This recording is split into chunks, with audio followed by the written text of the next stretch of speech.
చేస్తున్నారు కదా. కాబట్టి రోజులు మారిపోయినాయి.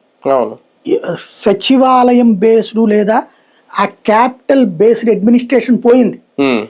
హైకోర్టుగా నడుస్తుంటది, అలాగే అసెంబ్లీగా నడుస్తుంది. పరిపాలన అయితే సచివాలయంలోకి వచ్చి వీళ్ళు కూర్చుంటారని నేను అనుకోను.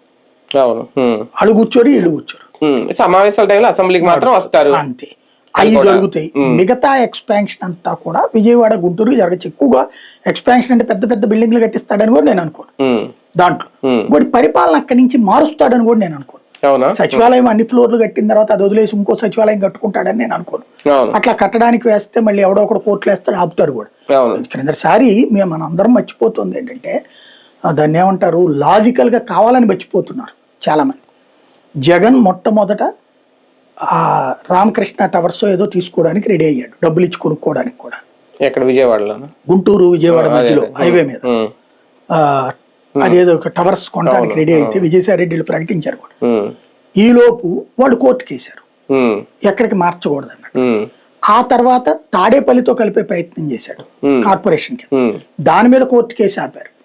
గుంటూరుతో కలిపే ప్రయత్నం చేశారు, దాని మీద కోర్టు కేసు ఆపారు. అతను ఏ పని చేయలేకుండా రాజధాని అంటే చంద్రబాబు వచ్చాక పరిపాలన జరగాలి, నువ్వు చేయడానికి వీల్లేదని అతను కోర్టుల ద్వారా అడ్డుకుంటానే ఉన్నారు. 5 ఏళ్ళు అలాగే అయిపోయింది. మరి ఏం చేయాలి ఇక్కడ? రేపైనా చేస్తారు.